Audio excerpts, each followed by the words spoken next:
it is treating someone who is transgender but who does not have, because of the medical interventions and the things that have been done, who does not have the same threat to physical competition and safety and all of the reasons that the state puts forward. That's actually a different class, says this individual. So you're not treating the class the same, and you're not, how do you respond to that? Tonight's red-hot video would make Kamala Harris proud. Justice Ketanji Brown Jackson defends men in women's sports with a Harris-worthy word salad during the Supreme Court's hearing earlier today. The fight to ban men from women's sports reached the Supreme Court earlier today. We expect a decision probably in June. This is a debate about whether laws from Idaho and West Virginia, passed almost exclusively by Republicans in the state legislatures, whether these laws violate the Constitution's guarantee of equal protection. This law, of course, is also something we've heard of called Title IX. These are 2 states among the 27, I believe probably all Republican, that have enacted this ban. The hope is for the favor to lie with women, pushing all 50 states to do the same. Luckily, Justice Samuel Alito brings some sanity into this mix. The reason I'm asking has to do with discrimination on the basis of transgender status. So what you seem to be saying is, yes, it is permissible for the school to discriminate on the basis of transgender status, because if this person is a trans woman, a trans girl, and is barred from the team, from the girls' team, then that person is being subjected to differential treatment based on transgender status, right? This is perfect because I, a man, am leading the discussion about women's sports. And this is kind of what we're talking about. And Rebecca, you were there earlier today. I was. I was as well. I'll be a man. I'll make it about myself. But you were there today. You were doing man on the street or woman on the street or womixin on the street interviews. Right. Tell us what you heard from the people who were there. It was really remarkable to speak to. I spoke to both sides, as it is your job to do so as a journalist. But when I went over to the protesters, and I really found myself trying to get a good answer to some really basic questions. You could really get into it with a lot of the pro-woman side. They actually had a lot more nuance to their opinions. They really understood the issue. But when you go over and you talk to the protesters and you say, okay, well, is there a difference between me and you?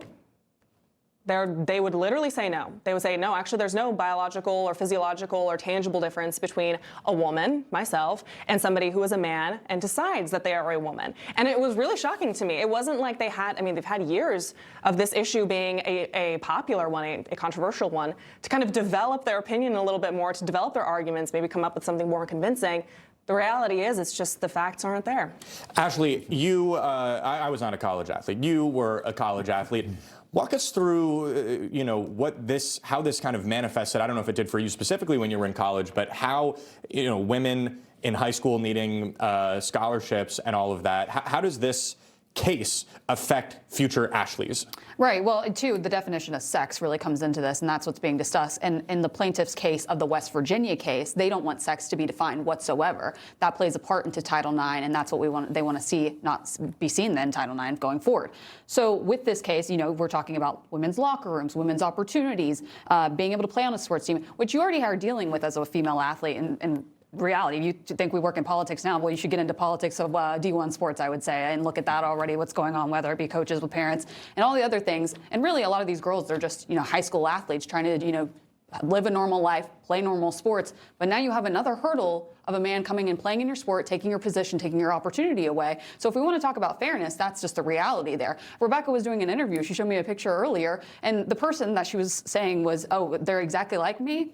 They're a foot taller than Rebecca. Rebecca's quite a tall woman. And not to mention the Adam's apple. Yes, and so I can tell the difference. And I don't have a lot of sympathy here because a lot of females, and especially like myself, were given opportunities, were able to be, have an education, get education paid for with the college sports and the opportunities I was given in Division I sports. So I just don't want to, I would say with the West Virginia case specifically, there's females that have come forward saying sexual assault and alleging that in this case. There's a lot of other issues that come into this, whether it be safety and opportunity. Chris, our friend Lexi from Utah was a D1 golf athlete at Southern Utah University, and I asked her about her athletic journey. She started playing golf when she was 1 year old, got a golf scholarship. She didn't have it taken by a guy, but we've seen a lot of instances in Washington State, other liberal hellholes, where men are taking scholarships and spots on teams and all of this from women.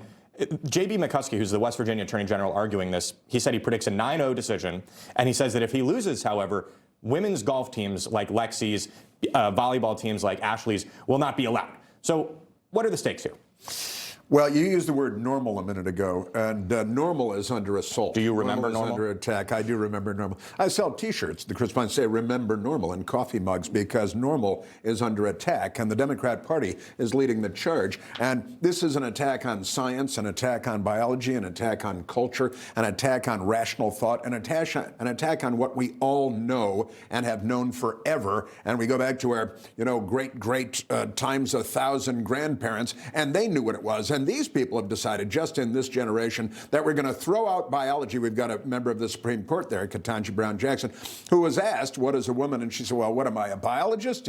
I'm paraphrasing. She said, I'm not a biologist. I can't tell you what a woman is. She should have recused herself from the case if that's still her position. Honestly, she should have. And this is an assault on culture and language and science and biology and reason.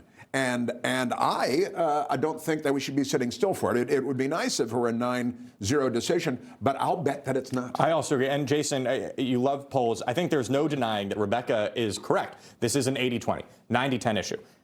And yet, you will have every Democrat in America in elected office, not necessarily, there were Democrats who I spoke to who are on the side of the female athletes at the Supreme Court today, yet every Democrat will be against them in this case in elected office. Do you think that that is a mistake for Democrats? No, I think, number one, most Democrats see this as a very small issue, that there are so few trans athletes.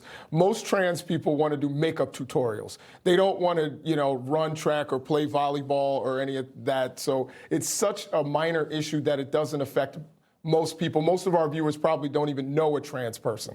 And the other thing is, one thing I would say is, I've been hearing a lot about the enhanced games, and I think maybe trans athletes... I'm not competing in those. I know. Yeah.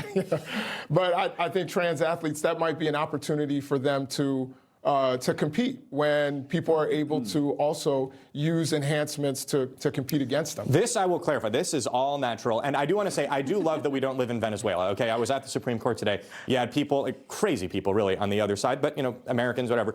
They're as entitled to their right as the people who I agree with. And it was very rewarding. I mean, it was refreshing to see there are snipers on the building. They're not trying to kill any of us because we live in a country where you can be crazy, you can be normal, you can be any of these things, and you don't have to feel like you're in danger.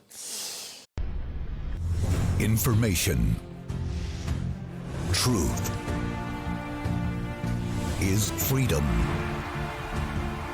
Is Newsmax. It's real news for real people.